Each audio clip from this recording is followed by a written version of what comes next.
Hello mga kapa! Diba, January na pero ngayon ko palang in-upload tong Christmas party ganap ng anak ko. Charis. Dito nga tayo kasi pag mag-edit, charis. Pero di pa rin ako papayag na hindi ko to mai-upload, charis. Syempre para di naman masaya yung pagkuha-kuha ka ng video ng mga araw na to.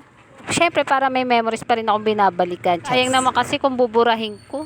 Ganito nga karami ang handa namin ng Christmas party, pati itong mga souvenir, napakarami din. Dahil last day din namin makakasama ang teacher namin. Dahil nag-retired na nga. Kaya naman sinamantala namin ang araw na makakasama namin siya. Siyempre bago namin simulan ng kasiyahan ay nagsimula muna kaming magdasal. Kasunod na ay nagkantahan muna nga kami. Makamdan natin ang kasaganahan. Tayo ay magsiawit habang ang mundo'y tahimik.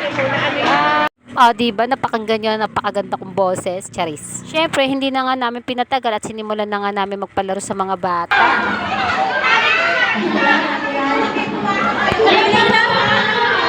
Pili ka kulay yun. Ayan, pink. Pili ka pink. Ayan, pink. Ayan, ganyan lang, pink. Yan lang dyan. Bunot na, bunot.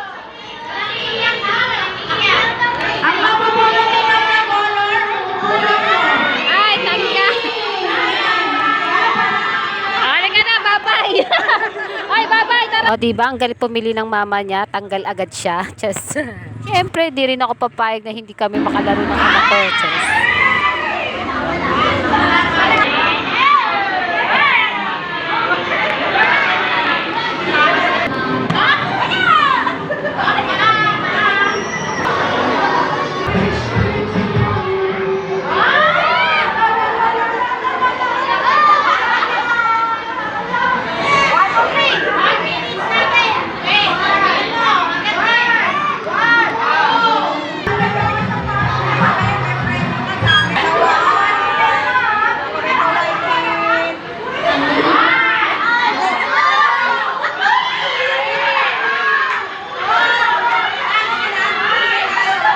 Dahil sa sobrang competitive ko nga at di ko nga sinasadyang nakapita ko bigla tong katabi ko at sila nga ay gumewang at natanggal. Naku po, sorry.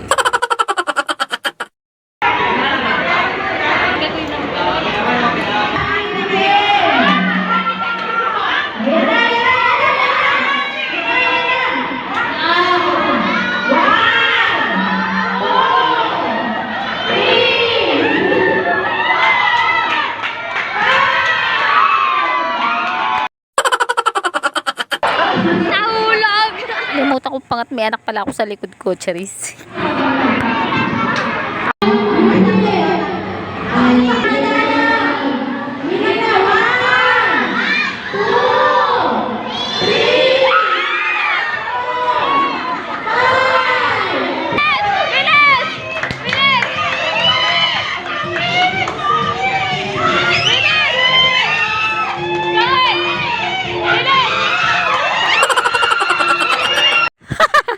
Nanggigil na sana ako. Kung anong competitive ko, yun naman si Soping walang kabuhay-buhay magkipaglaro. Dismayo.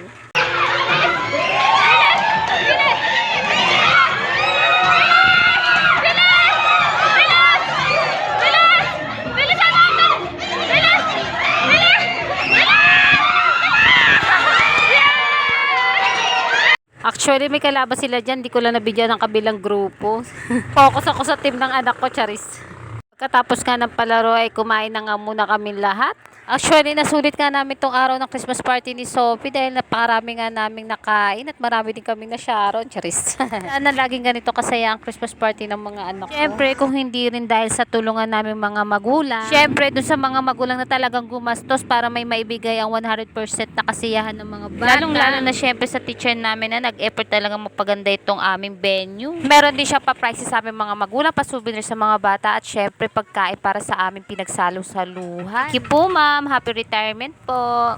O siya, hanggang dito na lang. Maraming salamat sa panonood. Mwah!